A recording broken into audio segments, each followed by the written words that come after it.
Welcome to an evening of awe, brought to you by Temple Sholom. I'm Rabbi Miriam Terlinchamp, and we are here with the Just Love Band. The High Holiday is all about rebirth and renewal. And the service you're about to see is about connecting into that. And though it is the spirit of the High Holidays, all the liturgy you're about to see is originally written by Rich Hordinsky, but sourced in our tradition.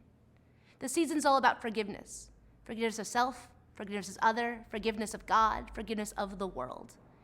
And we start to examine that all the things that we thought of was jewelry turns out to be chains. And we try to reconnect back into our essential parts of who we are. If you want to learn more about the High Holidays or Judaism or whatever you want, just check us out at templesholom.net. And we'll begin our service with I Am Running Into a New Year by Lucille Clifton. I am running into a new year, and the old years blow back like a wind that I can catch in my hair. Like strong fingers, like my old promises.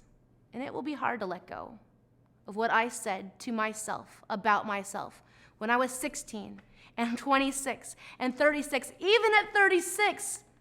But I'm running into a new year, and I beg what I love, and I leave to forgive me.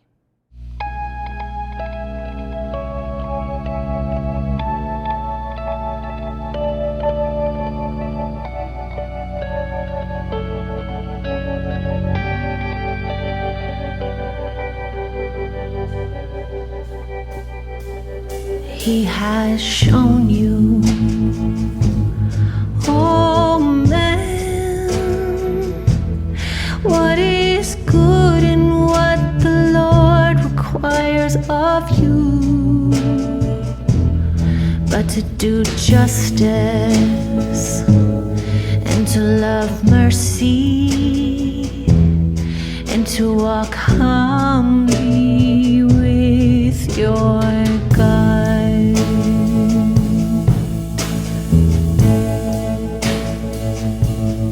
He has shown you, oh man, what is good and what the Lord requires of you, but to do justice and to love mercy and to walk humbly with your God.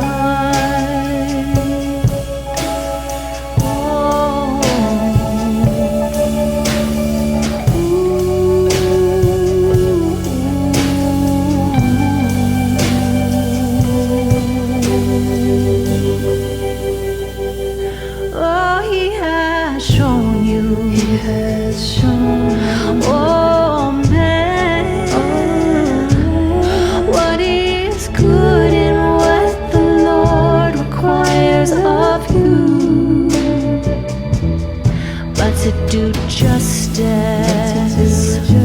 and to love mercy and to walk humbly with your God.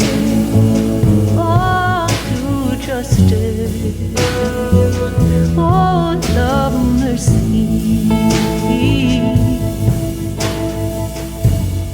to walk humbly with your God.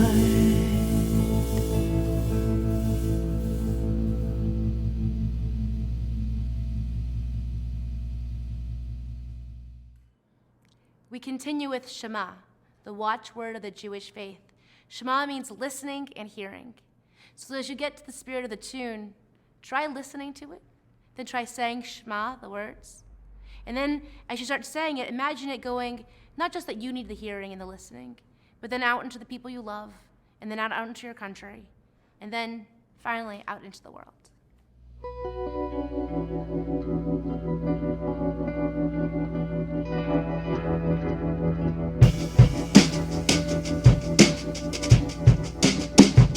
Shema.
As you all know, on January 6th in our country, there was an insurrection.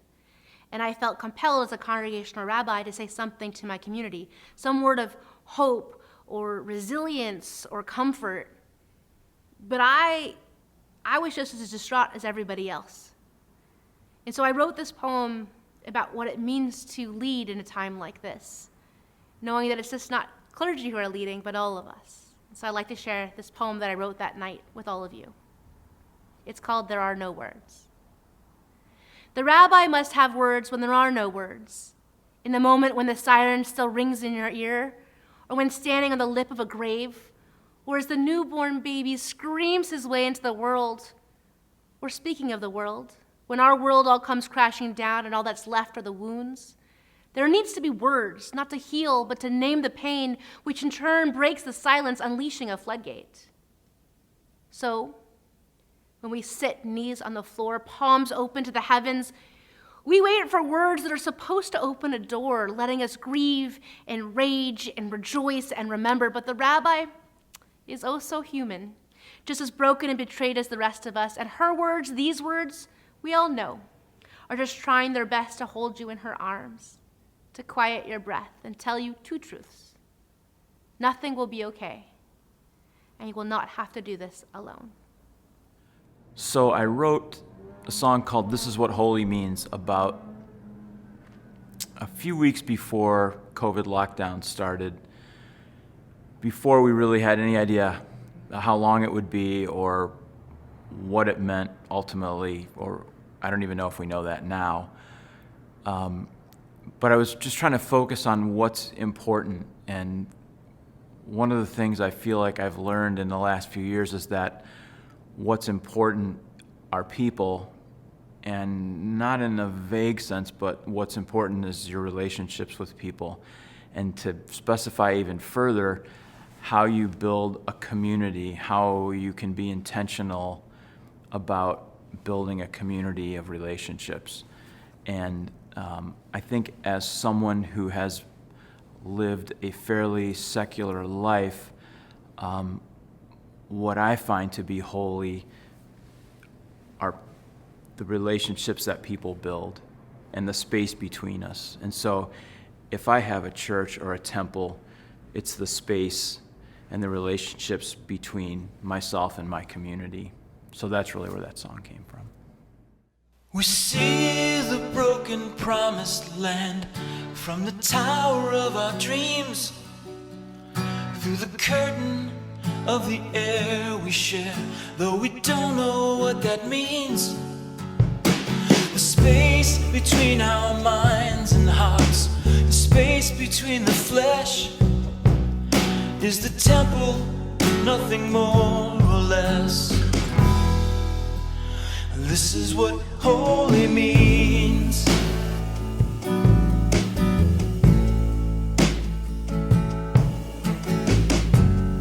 All we build turns to dust. All our golden words dissolve to rust. The sun it rises, the sun it sets, and there's nothing new to see, 'cause all we have is what we are. And this is what holy means.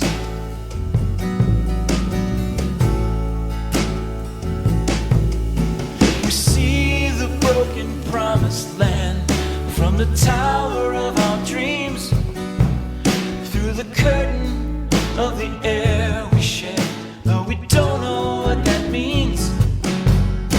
The space between our minds and hearts, the space between the flesh, is the temple, nothing more or less.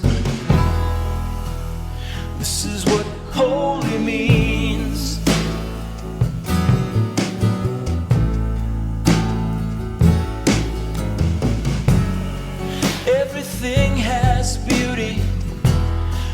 it's time. Let's eat our bread with laughter and drink our wine with a merry heart, with joy divine. But two are better than one, and I only am because you are. This is what holy means.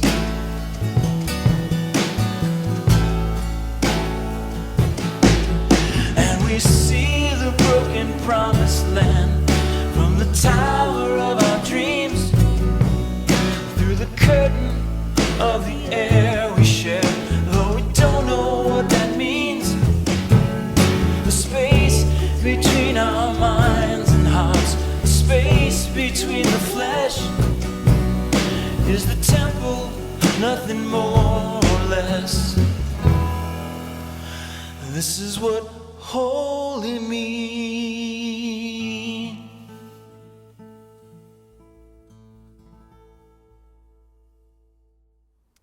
The whole point of the Jewish high holiday season is to refocus the spirit, energize it, and make a change. The way we sum all that up is with a single word: Teshuva, which means atonement, repentance. Shuv in the Teshuva means turn, as in return to myself and who I'm meant to be. Rob Bell explains that Teshuva is the moment where I'm walking along life's path, and then I shuv, turning and saying, no, this isn't my path, this isn't meaningful, this isn't who I am. What I'm doing is actually leaving me ravished inside, not full like I've been telling myself.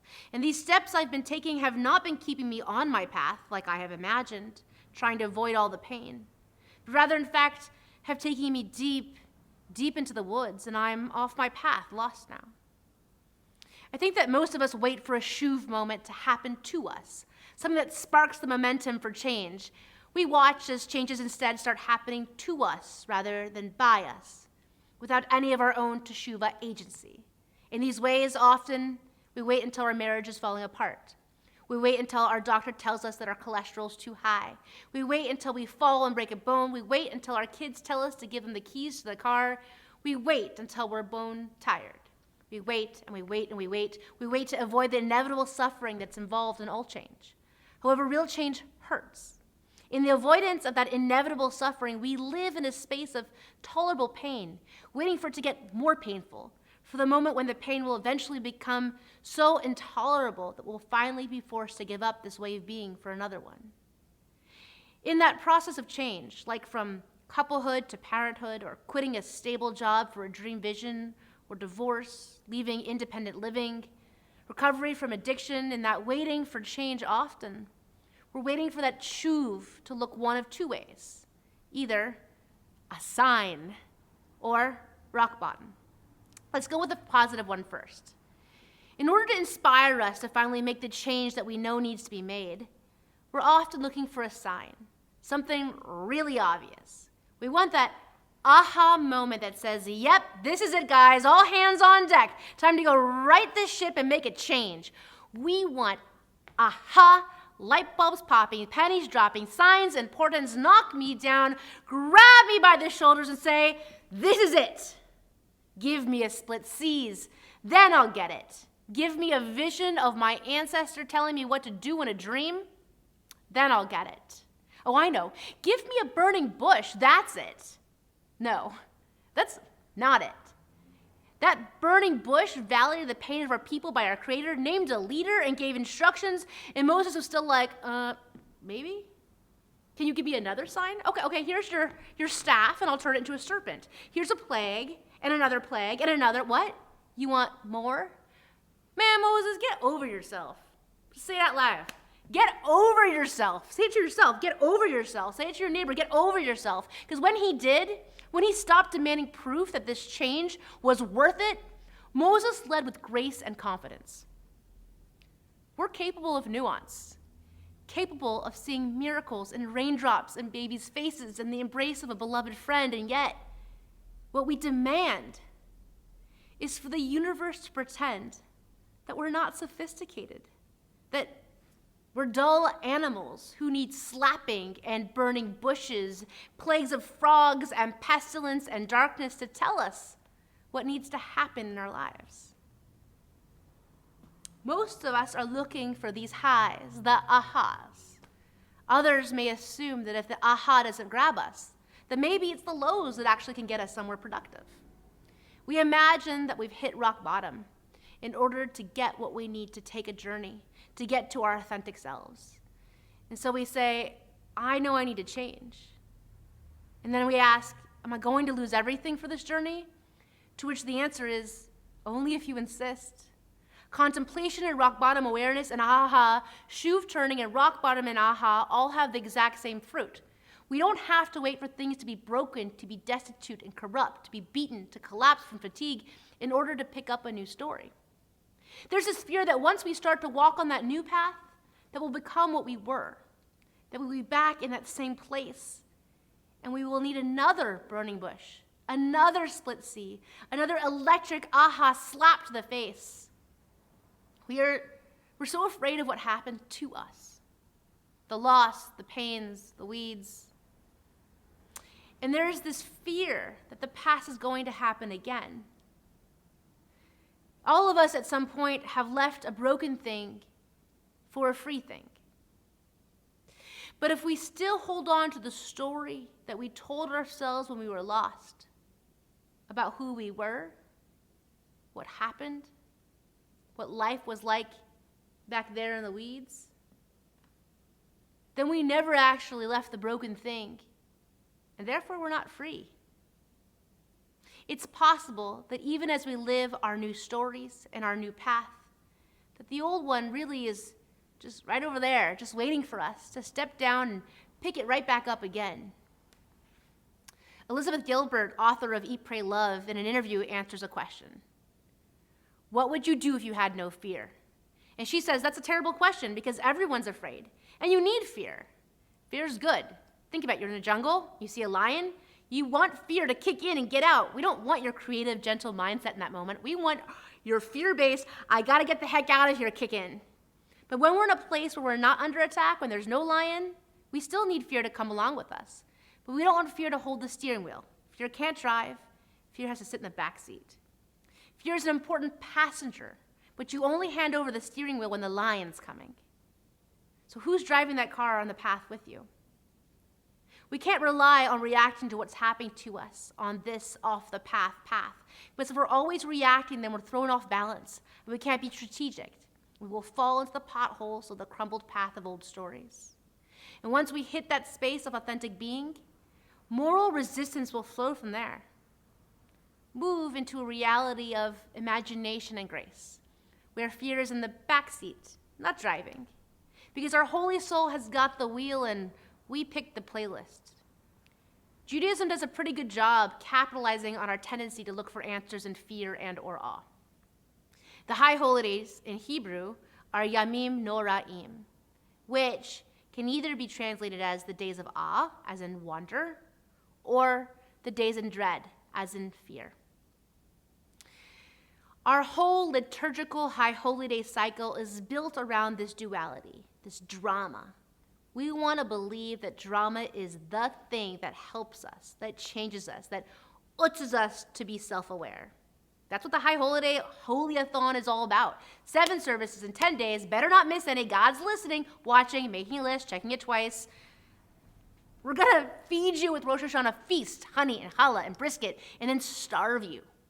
The apex of the season being a 25-hour fast, where in the last hour we stand the whole time, no water, no food, bent and vulnerable and full of prayer, before the open ark, ready to receive a sign. What Judaism is trying so hard to do with this crazy season is remind us of the path of the true spirit, the purpose that you're put here on earth to do, the reason you exist, your path, your call, which all of us have.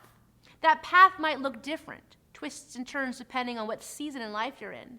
We all have it. And when we're on it, on the path, heeding the call, it is that your life is for you to be you, your best you. Teshuva is the name for the experience of realizing this isn't my path or my best me, and I need to shuv, to turn. The beauty of Teshuva is that it equally values 2 things: our inherent goodness. Creation starts, Genesis 1, that God creates human beings made of dust and God, and that we're inherently good and pure things. Teshuva says, yeah, you are. Honey, you have this God in you, this divine purpose in you, this light in you, this blessing in you. And you know what else? You're so messed up. You are so human. Our infinite capacity to royally screw things up is astounding. Our sin, let's use that word. Our sin is our ability to forget what is beautiful and right in the world, to forsake it and chase what's easy and popular. And Teshuva says, yes, your goodness and your not goodness are all together. And we're grounded in the fundamental image that we are made in the image of God, that our purest self is grounded in tov, in what is good. We're so much freer to be honest about what we're going through.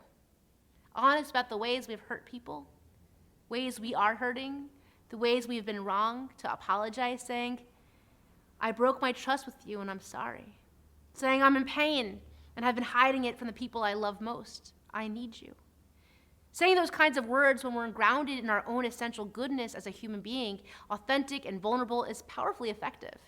And when we are sure about where our feet stand in our goodness, it's way easier to acknowledge our sins, our stumbles, our mistakes, our straying from our true path. And when I see it that way, I can take responsibility for all those stumbling blocks that I create, own them. Our truest grounding as a Jewish people is in the love of God, that we're created by God. And if you don't like the God word, then try Rabbi Aliana Light's definition of the totality of being. Sometimes she says the isness of the world. We are grounded and formed from the dust of oneness, part of our essential humanity. Our soul, our spirit, our animating force is composed of something magical, beautiful, pure, holy. Teshuva says, come home. Come on. Come back to that beautiful part of yourself. The stories that we tell ourselves are important, and we need to start talking to ourselves in a way that acknowledges that we know how Teshuva works. The Teshuva voice is not the voice that says, I'm a total screw up. I suck at that. I'm fat. I'm a failure. It's not true, and don't you dare talk about God's creation like that. That tape you play in your head is wrong. For some of us, that tape is so old, so well used, so fused into our psyche, it's not even a tape. It's an 8-track or a record. It's wrong. You got to upgrade to a Teshuva MP3 that says, I am a product of the divine, the spirit of the divine is within me, and I am also incredibly ingenious in how I make a mess of things. This is the moment that I'm turning, and I am willing to walk a different path. I'm going to change my mind about the poison that runs through me, not my DNA. It's something I picked up, and I'm going to change how I'm going to handle it. I'm going to repent, atone, tshuv, because there's a reconciliation on the other side. And the way I do that, the way I walk that tshuva path, is to own my faults, change my own mind, and hopefully the minds of people around me, washing away my regret, my shame, repenting all that, changing my relationship to it. I'm going to forgive an offense. I'm going to confront an injustice, and then I'm going to stay in that place of spiritual sensitivity. When we arrive at that state of presence, that isness, that connection with the state of the totality of being, there's a shift in consciousness, you know what I mean? And we're no longer dominated by old conditions of consciousness, at least for that moment. So the other day, I went to visit an older man I'd never met before.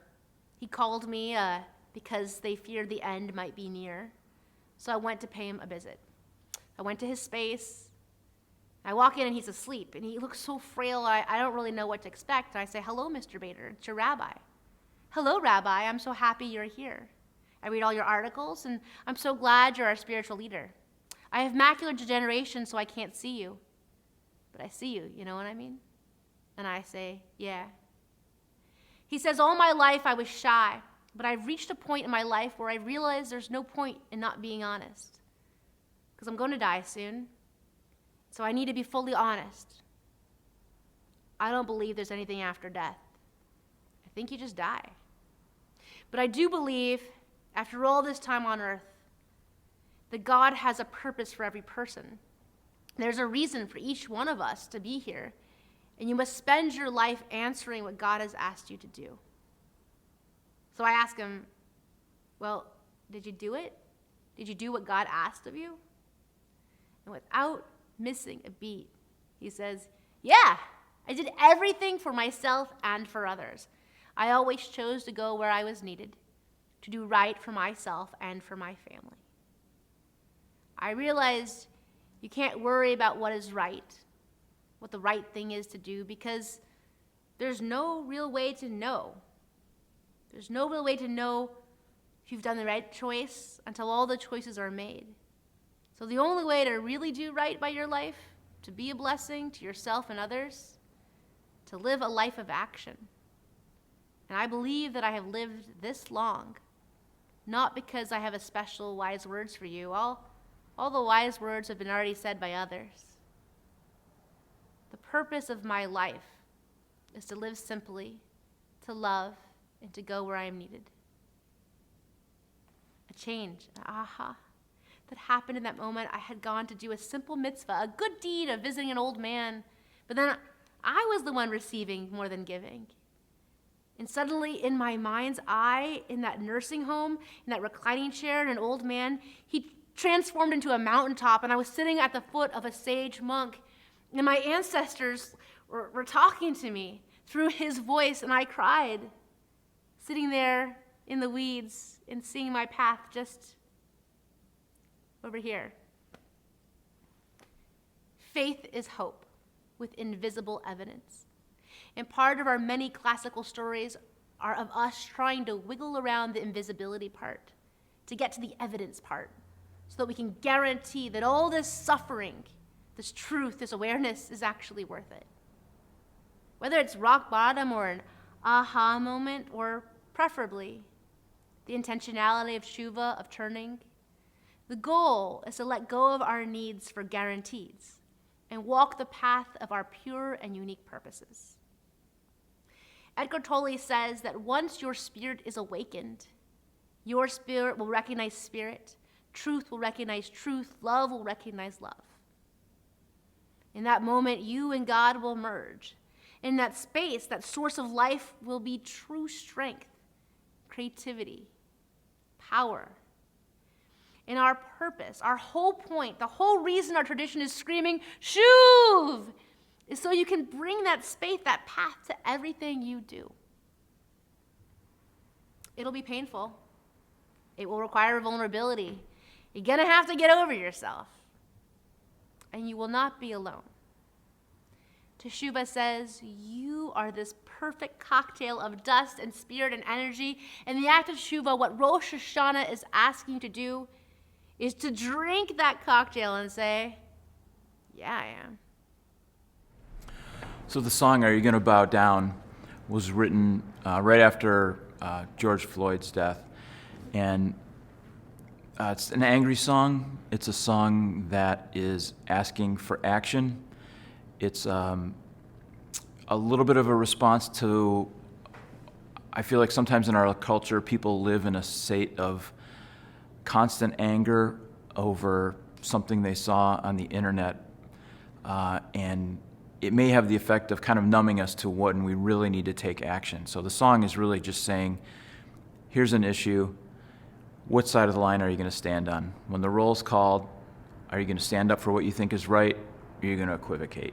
So when the roll's called, are you going to stand up, or are you going to bow down?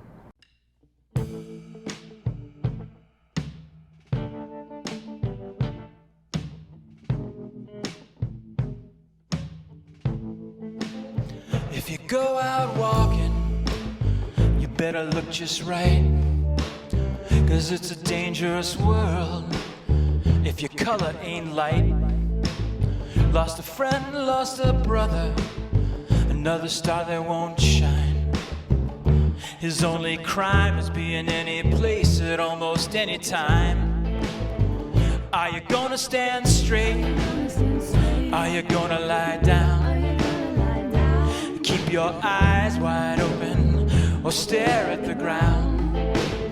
Gonna open up your ears or shout the trumpets down. Are you gonna stand when the roll is called, or are you gonna bow down? I'm scratching this in stone, making my mark like a stiffening scar or a matchstick in the dark. I'm lighting the fire in the middle of town. Are you gonna stand when the roll is called, or are you gonna bow down? Are you gonna stand straight? Are you gonna lie down? Keep your eyes wide open or stare at the ground. Gonna open up your ears or shout the trumpets down. Are you gonna stand when the roll is called, or are you gonna bow down?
We continue with Ashamnu, which is this gorgeous acrostic poem from A to Z of everything we've done wrong this year.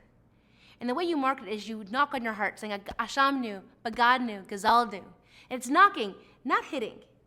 And the hope is that we open our heart, break down the casings of our hearts. And we end everything with this connection of community, that we're all responsible for the pain and for the well-being in the world. There's this really interesting correlation between that knocking and that opening up and the violence that is born from our pain, from our ignorance, from our fear.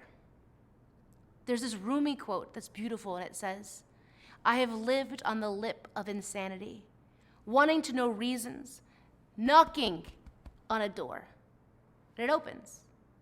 I've been knocking from the inside." We can't let go of our past because it's all part of us. But we can redeem it in some ways, not just for all the stuff we did do or didn't do, but just reclaim it and own it and say it out loud. And there's a rebirth from that, saying, my heart is open now. What am I going to do about it? I'm free. So how am I going to live into it? What are we going to build this year in ourselves, in our community, in our world? Rebuild from this rubble of 2020 and reclaim with bravery, saying, I'm afraid, but I'm still going to do it. And that gives me this awe. There's this quote. It says, "Forgiving is not forgetting. It's actually remembering. Remembering and not using your right to hit back. It's a second chance for a new beginning." And the remembering part is particularly important, especially if you don't want to repeat what has happened. It's Desmond Tutu.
Autobiography in 5 Short Chapters by Portia Nelson.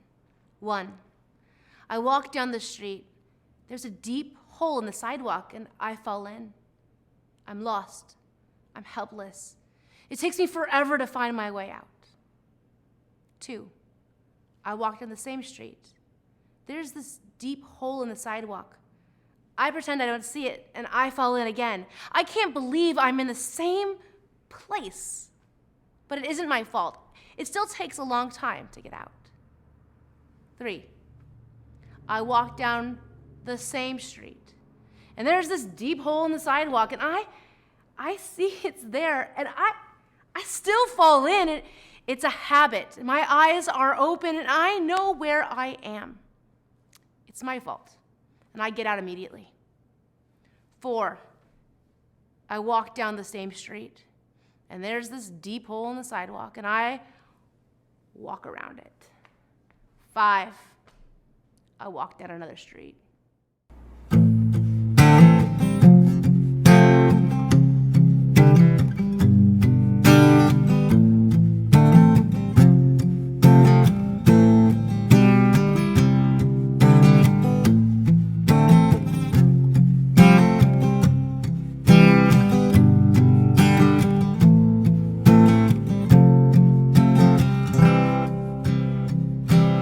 Bring the high trees low, make the low trees high, and find rest in the shade of its branches. Bring the high things low, make the low things high. Shalom Rov, Shalom Rov.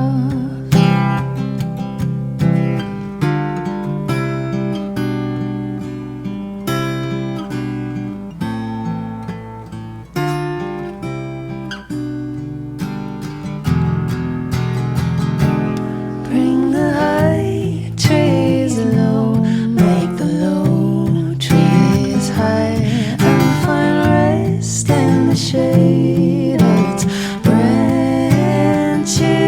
Bring the high things low, make the low things high.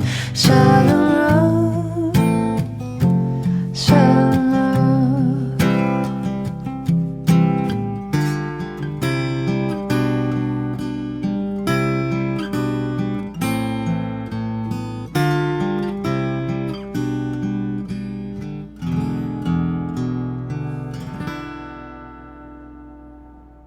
Like awakening after a long illness to find your health stole back in while you slept. Your sorrow in its time will retreat, and the knowledge you carried all along will re-emerge whole and cleansed. One day you will not thrash in the too bright light, looking for a corner in which to close your eyes. One morning, the weight will not be there beneath your eyelids. The first thing you wake to, it will not settle on your tongue like a lump of salt. And because you have stayed this long, unrelenting in the unrelenting world, You, that time, though imperfect, is diligent and wrestles down grief, and that all things are born small and grow large, except grief, which is born large and grows small.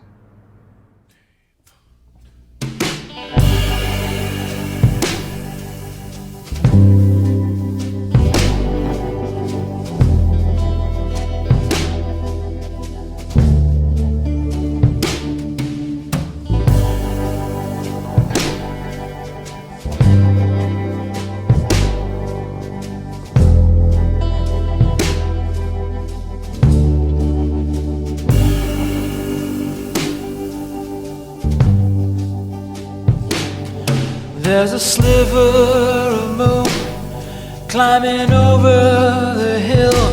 The night's too big to swallow, it's too tough to kill.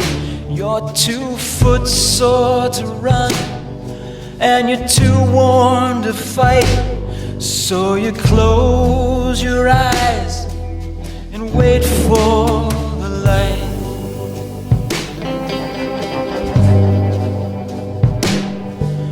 You sat in the garden with your back to the wall, afraid to sit pretty, afraid to stand tall.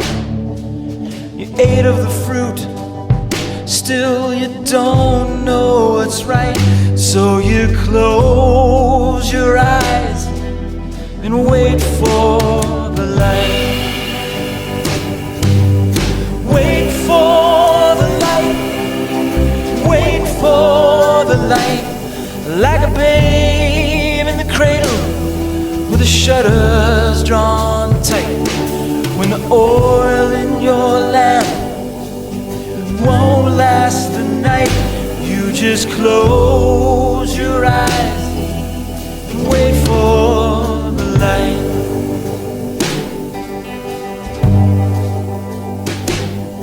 In a fallow field waiting till spring is in sight, or you sag and you sing and you break in the night, 'cause your heart is a sparrow, it's too tired to take flight. So you close your eyes and wait for the light. Wait for the light, wait for the light. Close your eyes and wait for the light. When you hear the chain creaking and the collar seems tight, you just close your eyes and wait for the light.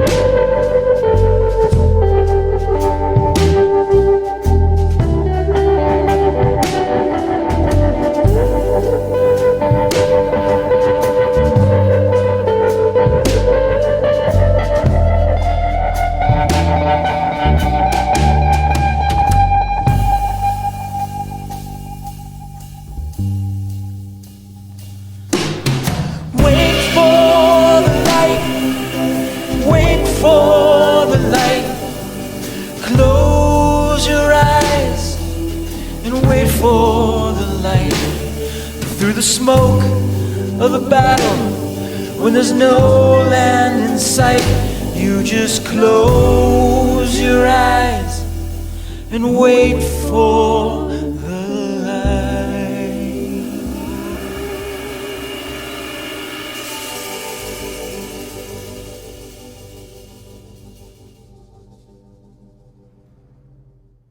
The year 5780 has been a year of grief.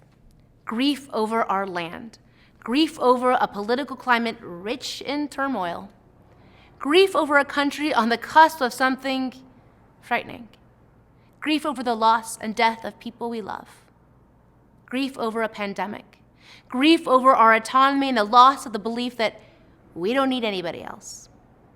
Grief changes us, whether we like it or not, and Torah, halacha, ritual, Shabbat, are all ways to get us to take a moment and pause and say, whew, yeah, I'm grieving. Which means that I am triggered, I am angry, I am sad, I am vulnerable, I'm awake, I am villainized. I'm not just one thing, I am all things. So what am I going to do about it?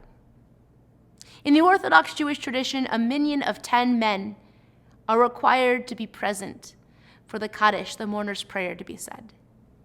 And a few years ago, after the funeral of 3 kidnapped and murdered teens, Rachel Frankel, mother of Naftali Frankel, recited Kaddish with her husband for their deceased son. It was the first time that many of the thousands of people present, including members of the Israeli Knesset, President Netanyahu, and the many people watching the service from their homes, saw an Orthodox woman recite our sacred words of Kaddish Yatom. And in turn, it was the first time that the many present, including Rabbi David Lau, Chief Rabbi of Israel, responded to a woman's prayer with Amen. Mourning changes us, and the tears of the grieving humble us and remind us where God truly abides, not in wars or in revenge, but in community and in faith. And when we say Amen, we share in grief. We share in the burden of it, and we also share in the hope of it. Beautiful poem that says, don't stop after the beating the swords into plowshare. Don't stop. Go on beating and make musical instruments out of them. Whoever wants to make war again will have to turn them into plowshares first. It's by Yehuda Amichai.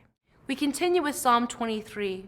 We're going to read it first in the Hebrew and then do a beautiful translation by Rabbi Richard Levy of blessed memory. You'll notice there's one line in there that says, Ki ata imadi, because you're with me. I shall fear no ferocity because you are with me. We wrote a song just based on that one line, imagining that everything that we go through in life, all the grief that we go through, all our pains, all our suffering, that we aren't alone and that we're in it together.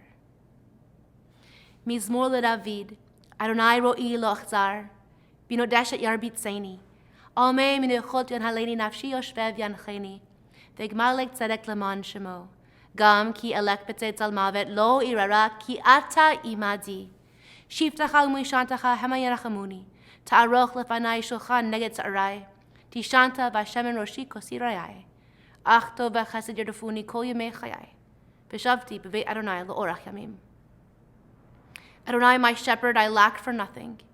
In meadows thick with grass, you lay me down. Across streams serene, you guide me. My life you restore, leading me serenely in well-worn paths of justice to glorify your name. And even when I walk in a valley dark as death's shadow, I shall fear no ferocity, for you are with me. Your staff and your walking stick, they reassure me. You set a table before me along with my enemies, and you rain rich oils round my head, and my cup, it's overflowing. For certain, goodness and the love of your covenant will run after me all the days of my life, and I shall abide in God's house for long days, long, long days. Yitkadal v'kadash shemei Rabbah, v'yalmad yivrach yiroteh v'yamlich malchuteh. B'chayechon, uvyomechon, uvchaye dechol bei Israel, ba'agala v'zman kariv v'imru, Amen. Yehei shmei Rabba mevarach leolam omei omaya. Yitbarach, v'yishtabach, v'yitpa'ar, v'yitromam, v'yitnaseh, v'yithadar, v'yitale, v'yitalal, shmei gedusha, brichu. Le'ela, min kol birchata v'shirata, tushbechata v'nechamata, damiram be'alma v'imru, Amen. Yehei shlama rabba min shemaya, v'chaim aleinu ve'al kol Yisrael, v'imru, Amen. Oseh shalom bimromav, hu ya'aseh shalom aleinu, ve'al kol Yisrael, ve'imru. Amen.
And so in closing, if you could just put your hands out, or put your hands on your head, maybe like your parents did, or even take a knee, put your hands on your knee, because Barech, blessing, and Birkayim, knee, have the same root.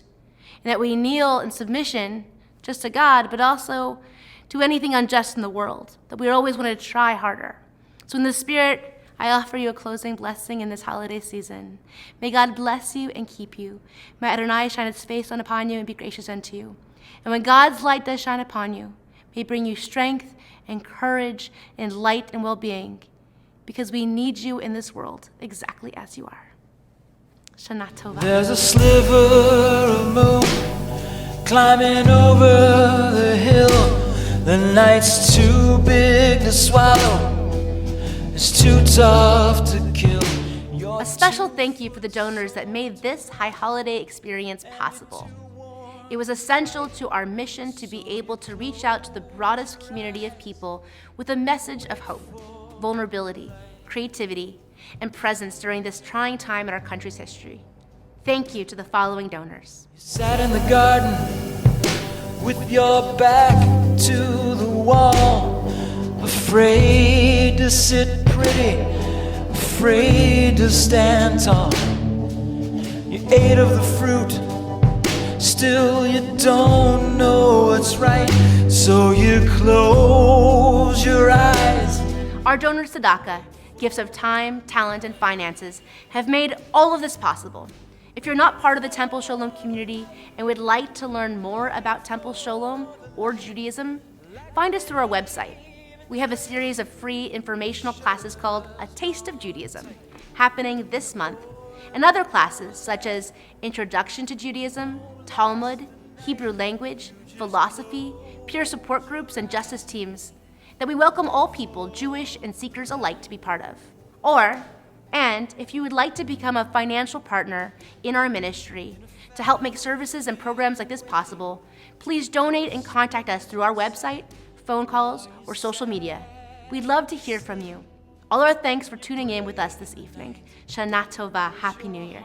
Heart as a sparrow is too tired to take flight, so you close